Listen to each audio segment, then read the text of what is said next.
Hey viewers, I've wanted to do a challenge run for quite a while. Over the past year, I haven't had much of a chance to actually play Fallout 4 normally. I just opened the game to review mods, and that's about it. I'm sure a lot of you can relate. I have no doubt there's plenty of people who spend so much time making mods or trying to craft the perfect load order that they never get a chance to play the game either. So for this run, I made a reasonably sized mod list that tries to capture the life after people atmosphere, where after 2 centuries, nature has overtaken and eroded everything humanity ever built. But obviously I wanted a Fallout spin on that with radioactive mutants everywhere. Oh, and there's still people too, because I have quest mods I wanted to complete. Regardless, the Commonwealth is an even more messed up place than it normally is, and humanity is not at the top of the food chain anymore. It only took about 5 or 6 hours to get the mod list together. It's not that many mods, honestly. I spent most of that time waiting for Commonwealth Reclamation Project to download because it's a whopping 20 gigabytes. Whatever though, I'll talk about individual mods as they become relevant. It's long past time to get this shit show on the road. Let's begin. Right away, you can see I've got Condition Boy, or in this case Condition Girl, on screen because I decided to add MAME to my load order, which was a bad choice because it made everything much more difficult. I decided to play as a female character because, why not? I've never done it before. After uglifying her face a little, I decided to name her Jill Mayhoff, and her husband's name will be Jack Mayhoff. My next characters will be named Ben Dover and Michael Hunt if I ever get around to it. I didn't bother customizing Jack's face because he'll be dead in a few minutes anyway, spoiler alert. Because I'm using Fall Souls, the Vault-Tec rep walked away while I filled out the special form since it doesn't pause the game anymore. That's another mod that made my playthrough more painful than it needed to be. I went with a high endurance build because I knew Jill was going to need to be tough to survive, and I took 6 Charisma because I wanted to take the local leader perk quickly. This ended up being a good idea. I'm pretty happy with my choices, they served me well throughout my playtime. Anyways, Jack and Jill's idyllic suburban life dragged on for a few more minutes, making me wish I'd loaded a quick start mod, but finally the nukes started to drop from the sky. While running to the vault, I noted a massive increase to grass density already, even in this pre-war sequence. As Jill stood on this elevator platform, she caught the exact moment humanity exited the era of fucking around with nuclear brinksmanship and entered the era of finding out the disastrous consequences thereof. But for her, those consequences were deferred for another 210 years since she was soon frozen in cryogenic stasis. She was rudely awoken for a brief moment to witness her other half get shot in the head by a revolver that magically ejects shell casings. The bald man who got his name from a cereal box wielding said revolver then stole her baby. Now that's a real dick move. After being unfrozen, Jill quickly regained her composure and dashed through the vault, ready to exact her revenge. Or perhaps I should say I directed her to do it using my keyboard and mouse. Or maybe I could say it both ways and switch between the two at random. I like that idea. Inconsistency, it's beautiful. Anyways, thanks to Mutant Menagerie Life Finds a Way, Vault 111 was full of not only the standard radroaches but also ants, and a new insect called the boom bug. I quickly found out why it's called a boom bug. One of them exploded, crippling the fuck out of my legs and made me bleed to death rapidly. I didn't have a Pip-Boy yet, so I couldn't use any healing items. Gee, I knew I wasn't at the top of the food chain anymore, but I didn't think I was below cockroaches and ladybugs. Lesson learned. Run past these scary bastards or shoot them from a distance. That's what I did next time around, and after waiting a long time for the stealth meter to return to hidden, I was able to pick up a Pip-Boy and open the vault door. I got hit a few times and was bleeding, so the Pip-Boy was covered in a blood shader during the cutscene, which I would have found amusing if I wasn't slowly dying. Luckily, I had enough time to heal and take a trip up the elevator, where Jill got her first glimpse of the horrifying new world that awaited her. I went back to Sanctuary to chat with Codsworth and loot everything possible because I knew I would need it. Another mod I've loaded is SKK's Dynamic Loot Reduction, which removes half of the lootable objects from the world. That certainly didn't make my situation any easier. I also loaded Vivid Weathers, which came with a washed out, dull look. I didn't really like it. Eventually I got rid of Vivid Weathers, but at first I found it tolerable. Anyways, armed with a .22 pistol she found in a safe, Jill crossed the broken bridge to Sanctuary and got attacked by a nasty-ass snake. Luckily, it was trivially easy to kill. I befriended Dog Meat at the Red Rocket gas station and scrapped the shit out of it, just like I did with Sanctuary. I planned on turning this gas station into my main base of operations. While scrapping, I realized the cooking station outside was gone, a change likely made by the mod Dark Commonwealth, which removes most fires and light sources from the world. That meant I had to wait until level 14 to place a stove at my base. Great. After that disappointment, I moved into the mushroom-infested town of Concord with my dog, making sure to save at the bed in the first house since I anticipated a quick death. I'm not ashamed to admit I used sleep or save for this playthrough. It makes sense to be able to save without re-rolling your disease risk. I was afflicted with enough diseases during the course of this challenge, I didn't need more. Well, the first time I moved onto Concord's main street, I died about 10 seconds after seeing my first enemy, but the second time I merely had my head crippled. At that point, I should have just reloaded my save, but for whatever reason I persisted, despite the horrifying blur and inability to sprint this head injury caused. Preston and I took out the raiders outside the Museum of Freedom, but Dogmeat went down, and I didn't have a stim pack for him, so he was out of the fight. I entered the museum and noted how incredibly dark it was inside, thanks to Dark Commonwealth. I'm sure the macro blocking from my render and YouTube compression makes this look disgusting. Thankfully, I downloaded a Pip-Boy flashlight mod, and the Pip-Boy light even casts shadows, which is very impressive. Getting through the museum was a pain in the ass thanks to the double vision and my action points being constantly drained, but I managed to kill all the raiders. One incredibly dark and blurry conversation with Preston later, Jill grabbed a fusion core and went outside to wear a set of power armor, finding herself in a foggy, torrential downpour. At this point, I could literally not see shit, so I got closer and tried to conserve ammo while mowing down the raiders with my minigun. I knew a Deathclaw was coming, but when I tried to shoot it, the raiders shot through my power armor and made my arm bleed, so I let them deal with the Deathclaw for a little bit while I healed up. The Deathclaw killed the raiders and I finished it off with a fusion-powered car explosion. With the town secured, I began slowly looting, looking for anything that could cure my head wound. I found nothing and my fusion core ran out, so I ditched the power armor outside the museum and carried the minigun back to Red Rocket. I got Dogmeat back as my companion and slept off the headache. I also built a water purifier and did some basic weapon modding for my dinky little 22 pistols. After another chat with Preston in Sanctuary to get the Minutemen quest going, I went to Abernathy Farm to get their quest to return the missing locket started too. Then I headed off to the other Vault 111, yes, the military branch. Never heard of it? Well, it's from the expansive quest mod America Rising 2. This entire video is a thinly veiled excuse to play AR2, which I otherwise wouldn't have time to do. The cat's out of the bag now, so let's get back to the story.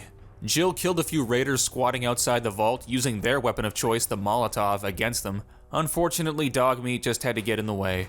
This time, thankfully, I had a stim pack to spare, and with the way cleared, Jill opened the vault door using her Pip-Boy. Inside, she found some cryogenically frozen leaders of the Enclave.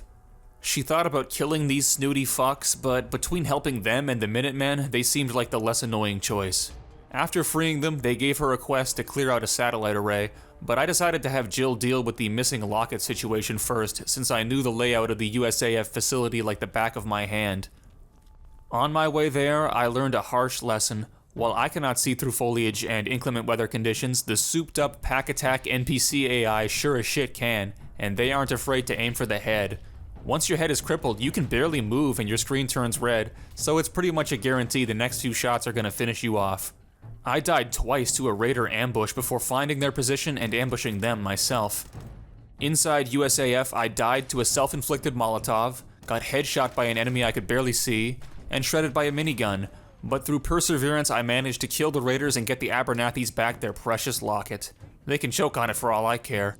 Next, I went to the tunnel underneath Red Rocket to find a magazine about a teleporter that I never got to build because I didn't manage to collect enough resources, so that was a big waste of time in hindsight. Afterwards, I battled Mirelurks and poor visibility in equal measure to reach the satellite array the Enclave told me to go to. I started noticing that the game's textures were turning into a soupy mess. I thought I might be running out of VRAM, but no, this is just a bug that happens sometimes. Commonwealth Reclamation Project might make it more likely, but ultimately the blame lies with the long loading times fix mod. Once I disabled it, the bug didn't occur again, but I didn't figure that out until much later, and even when I did figure it out, it was very annoying because now my loading times were twice as long. Restarting the game also temporarily fixes it, and while doing that the first time, I removed Vivid Weathers, which immediately made the game look much better. Visibility was improved immensely. So I met up with the Enclave Captain Peterson, and me and him got our asses kicked multiple times by raiders. Well, actually, he's invincible, so really only I got the worst of it. I must have attempted assaulting this raider camp a dozen times. Each time I was killed spectacularly. I can't even be mad. The AI was fucking insanely good, flanking me, throwing Molotovs to drive me out of cover, sending melee guys to distract me. It was intense. But half an hour of slamming my head against a brick wall became tiresome, so I left Captain Peterson to his devices and decided to get stronger before returning. On my way back to Red Rocket, I encountered some raiders who managed to make friends with feral ghouls.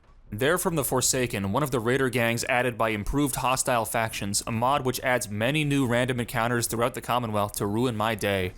Also, during my return trip, I picked up a mission to clear out the massive lag machine known as the Corvega factory. But I knew killing the raiders there would be just as hard as clearing the satellite array, so once I healed up at Red Rocket, I decided to head out for Diamond City instead. On the way, I got sidetracked by Beantown Brewery and figured I might as well clear it out, why not? I needed the free experience. And since I knew there's a bed in there to save my progress, it was low risk. A shotgun trap inside blew my guts open and left my chest crippled for the foreseeable future. At least it didn't hit my head. Other than that, the raiders there were easily dealt with, and just like that, I had already hit level 10. Deftly avoiding any super mutant camps, Jill made it to Diamond City and waited for Piper to get the front gate open. It was surprisingly dark inside. I didn't think Dark Commonwealth would remove lights from civilized areas as well as abandoned ones, but apparently that's what it does. Maybe someone forgot to pay their electric bill. I did some trading at the market, bought a Browning automatic rifle, and of course began the quest to rescue Nick Valentine. I guess I could have rescued him without going to Diamond City, but screw it, I needed some supplies anyways. Next, I won my first encounter with super mutants and also found my first piece of legendary armor. And of course, it's a complete piece of shit. My textures were starting to get murky again, but I didn't let that dissuade me from returning to Red Rocket with all the loot I'd gained on my journey. Disappointingly, the loot wasn't nearly enough to build the teleporter I wanted to, so I left that idea on the chopping block for later, more like never. By this point, I felt like I was ready to take on the Corvega factory, so I equipped my best weapons, which weren't really that good, and prepared to head there. Abernathy Farm came under attack while I was preparing, so I dealt with that situation first. Sadly, I was too late to save their Brahmin. Now who's gonna make fertilizer for me? I didn't let her death burden me too long. I had a factory complex to remove from the greasy hands of raider filth. Armed with a bar, dealing with the raiders on the exterior wasn't so bad, although I wished I had a scope. The interior of the factory was a harrowing close-quarters experience. One lucky raider tanked 4 shotgun shells before going down, proving that 12 gauge is way better than 20 gauge, but beggars can't be choosers, and panhandling Jill had to make use of whatever guns she had ammo for. If I had to remake this mod list, I probably would have axed Munitions, or maybe only added 1 or 2 calibers from it like 9mm, because most of its ammo types ended up feeling redundant with Scourge and Caliber compressing the differences between them. Perhaps some manual balancing edits would have helped differentiate them more, but I didn't have time to do that before I started playing. I'm really glad Corvega has beds inside it because I died many times while trying to leave after killing the raider leader. Eventually I escaped, killed some ghouls in Lexington, earning myself a perk from Mutant Menagerie, and made my merry way back to Red Rocket. It took an hour and many deaths, but I cleared Corvega of raiders. With that win, I felt like I was ready for anything. I traveled back to the Enclave satellite array, killing any worthless fodder in my path. I even killed a Deathclaw by mag dumping it. This time around I hung back and used mines to clear out the enemy raider camp, and while I died twice, the third time turned out to be the charm and I retrieved the key me and Captain Peterson needed. I nearly died of blood loss though. Little did I know that was only the first leg of the quest. The next part had us face off against a sentry bot, which no doubt would have slaughtered us if it didn't get stuck on an APC unable to do anything. It did make me waste all my ammo, so I guess it served its purpose. Eventually it managed to unstick itself and wound me badly, but Captain Peterson saved my virtual ass by destroying it with his laser rifle. By completing the easiest puzzle ever, I restored the Enclave's communications links. Speaking of communications links, I was thinking of setting up a Discord server for my scores of fans, but I don't know if it's a good idea. Where there's humans, there's drama, after all, so I like to avoid dealing with people as much as possible. Well, I'll keep thinking about it. Anyhow, upon completing the puzzle, raiders arrived to attack the building, and I had trouble dealing with them since my ammo had been depleted earlier by that sentry bot. Nevertheless, Jill managed to kill them all with a little help from the array's built-in defenses. With the quest complete, I'm sure she was feeling pretty good as she trudged back to Red Rocket, pockets filled with useful junk. While I was sitting there looking at weapon upgrades, raiders decided to attack, which became a recurring problem. This time Jill solved it easily with a minigun. Feeling basically invincible, Jill went back to the Enclave vault to start her second mission, but seeing how far away the mission was and wanting to purchase a few loose ends at Diamond City, I decided to pursue Nick Valentine first. I figured doing the main quest would be a prerequisite for completing the game with the Enclave eventually anyways, so I reasoned I might as well oscillate between doing America Rising and vanilla main quests. On my way into Boston, I took a detour through College Square and rescued Paladin Dance and Company because why not? It takes so long to travel anywhere in survival mode, planning your routes to be able to hit as many quests as possible is very important. Rescuing Nick went off without a hitch, except when I hit myself with my own Molotov again because the aiming arrow showed me the throw was clear, but it hit the damn ceiling anyways, mortally wounding me. I probably could have survived, but I just let the triggerman kill me after that embarrassment so I could come back with full health. This was also the time when I realized these soupy textures could be fixed by removing long loading times fix, so you won't see that problem in the video from here on out. Blowing the arms off of NPCs and seeing them run away bleeding never gets old. Why the hell didn't Bethesda enable this in the vanilla game? They could have pumped up the Metacritic user score by 10 points by adding this feature alone. While trying to get into a better tactical position during Nick's conversation with Skinny Malone, they realized I was up to no good and started shooting at me. Thankfully, Nick's fallen body blocked Malone and his thugs from entering my position, and I was able to give them the gift of 45 caliber rounds to the face and body. We traveled back to Diamond City, and Nick over-encumbered me by rewarding me with a trench coat that I promptly dropped. A quick interview with him confirmed that the bald man who killed Jack Mayhoff was indeed Kellogg. I convinced Mayor McDumbfuck to give me the key to Kellogg's house, which I'm surprised worked since I thought the mayor was an Institute synth. Spoiler alert. Maybe Sean gave him orders to give me the key so I could find Kellogg easier, I don't know. This plot is garbage, I don't want to think about it anymore. Instead of searching Kellogg's house, I decided to leave Nick Valentine hanging and go do the Enclave's second mission. On my way out of Boston, I cleared out Hardware Town. I really should have gotten the quest to mix green paint first, but I didn't. Oh well. One long sprint later, I arrived at an abandoned Enclave facility and found it full of gunner's scum. These guys were really accurate. They drained my mannitol supply with their constant headshots. Even after blowing one of their legs off, they still headshotted me, the accurate bastards. Clearly they're skilled and well-trained, and that makes me hate them more. Actually, maybe they're not so well-trained because I caught the last gunner in the base sleeping on the job like an idiot. With another successful mission under my belt, I thought it time to return to home base, but I was so loaded down with junk I had to carry my bar home rather than hold it in my inventory. This became a problem when a Deathclaw sideswiped me out of nowhere. I just barely managed to slay the beast by the skin of my teeth, but it made me drop my bar and I couldn't find it again in the thick, tall grass. Dealing with grass was a constant annoyance actually, since enemies seem to be able to see right through it, and it makes it hard to find their bodies to loot even after the bastards are dead. If I ever do another challenge run, I'm going for a desert landscape overhaul next time to spare myself problems like this.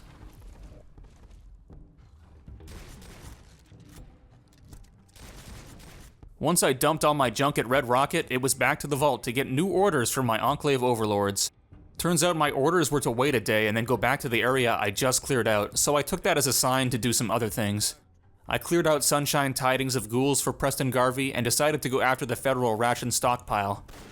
During my journeys, a nasty group of forsaken dickweeds with gamma guns attacked me. One dropped a powerful switchblade, which became my backup melee weapon of choice for the rest of my playtime.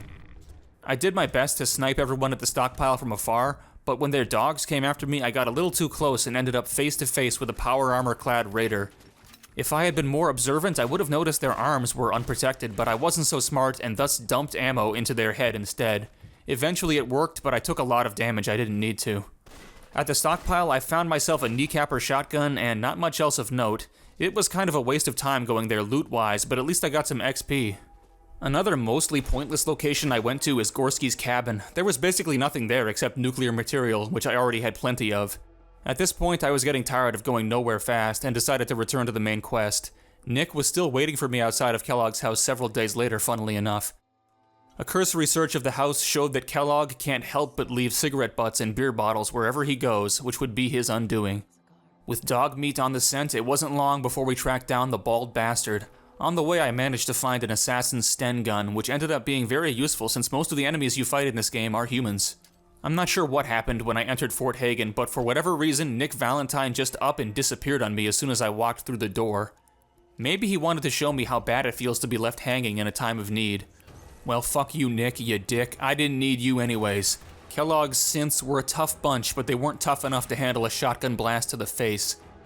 I will admit they nearly killed me due to my own stupidity more than once, but through sheer tenacity, persistence, willpower, and other adjectives Microsoft Word suggested to me, Jill made it through to the command center where Mr. Frosted Flakes himself was hiding. I made sure to sleep a good long while before fighting Kellogg because I thought he might be a tough cookie, but he died to one pulse grenade like a loser. I guess all that fancy Institute tech didn't help him at all in the end.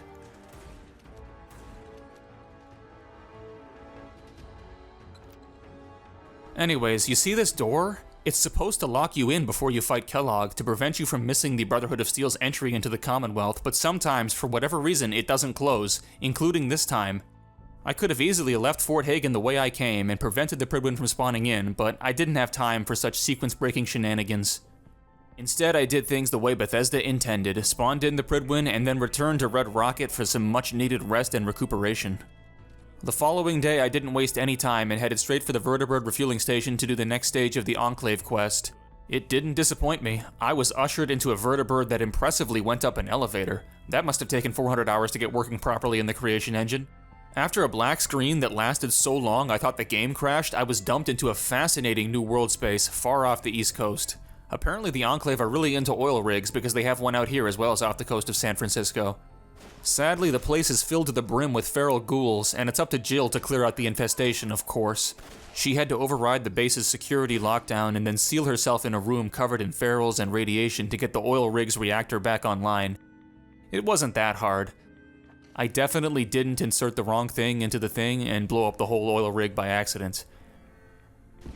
After that embarrassing moment didn't happen, General Ward finally revealed what I knew all along, that I've been working for the Enclave. Well, who else would it be? He then sent me to return a barge back to the oil rig, but of course the barge was occupied by Mirelurks. I ran dry on shotgun ammo dealing with them, and stumbled upon the first moral choice of this questline. The surviving Enclave soldiers stationed on the barge have all been ghoulified, which the Enclave doesn't like because they say ghouls are bad. They're just bad, okay? They're ugly. The choice is to kill them or help them escape the Enclave's clutches, and my heart told me to help them out. So did my brain. There's no wisdom in persecuting a group of people that can't reproduce and are destined to die out anyways, no matter how ugly and gross they are. But Jill, she's loyal to the cause. She's ride or die. So her and Lieutenant Fitzpatrick slaughtered all the ghouls without a second thought. The one in power armor was a real tough nut to crack, but sustained gunfire did the job. That nasty business dispensed with, we returned the barge to the oil rig. General Ward rewarded me with a fancy laser rifle, and I took a flight back to the Commonwealth. I tested out my new laser rifle on some feral ghouls and was kind of unimpressed by its performance despite its 50% damage bonus. But I'm glad I did that testing because I found an explosive riot shotgun legendary drop on one of the dead ghouls. In any normal run, finding an explosive shotgun would be like setting the difficulty to very easy, but this isn't a normal run. Yeah, 15 extra damage per pellet is nice, but without damage increasing perks to multiply that damage to an insane degree, explosive shotguns are only incredibly good instead of being game-breakingly overpowered. After another fight with those forsaken dickweeds at Abernathy Farm, Jill made it back to Red Rocket to collect some ammo for her new badass shotgun. When she realized there wasn't much 12-gauge stored up, she put the shotgun away and left for Backstreet Apparel, where the quest marker for the Enclave's next mission took her. It was just the same old dungeon as usual, with an Enclave officer trapped at the end. Not exactly the most exciting mission after that incredible set piece I just went through, but it gave me the opportunity to pass through Diamond City and progress to the next stage of the main quest. I even collected Piper and brought her along as a companion. The quest ended when we found yet more Enclave personnel hiding out in a bunker and ordered them back to the oil rig. It seems like we're getting the whole gang together and building up to something, although I don't know what. I returned to Red Rocket to collect my explosive shotgun, which I couldn't hold off from trying out any longer, and slaughtered this weird Red Devil boss hanging out on the fringes of the map.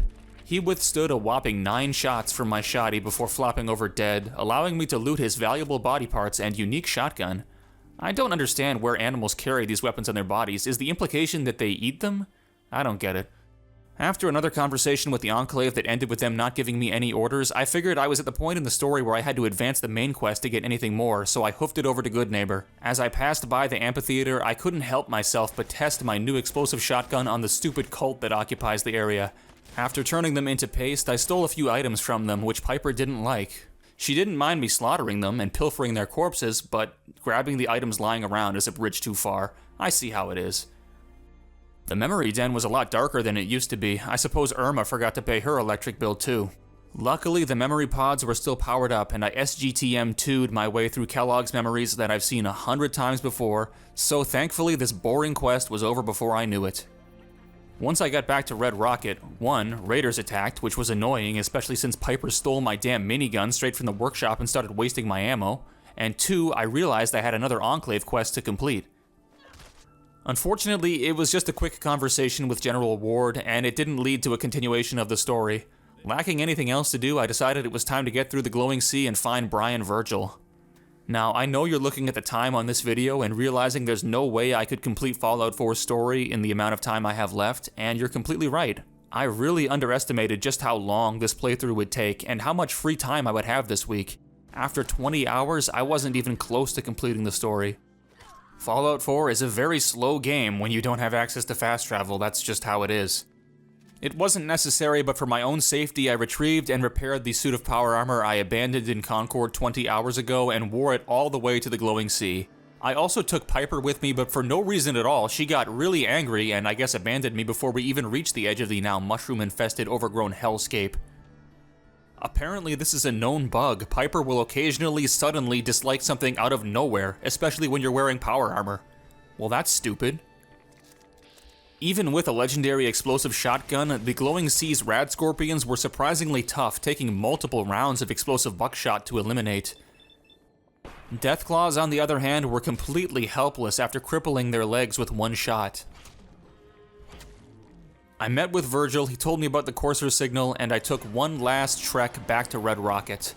I got attacked by a gargoyle, and more scorpions destroyed all the limbs of my power armor. Bruised, battered, and out of ammo, I reached Red Rocket one last time. Sad that I could not complete this challenge, but happy that I at least made great progress. I don't know if or when there will be a part 2. It depends on the reception this video gets. I'll say it was pretty fun to make. There was no need to do any research and worry about getting something wrong. The only way I could have screwed up is by not completing the run. Oh. Shit. Toodles.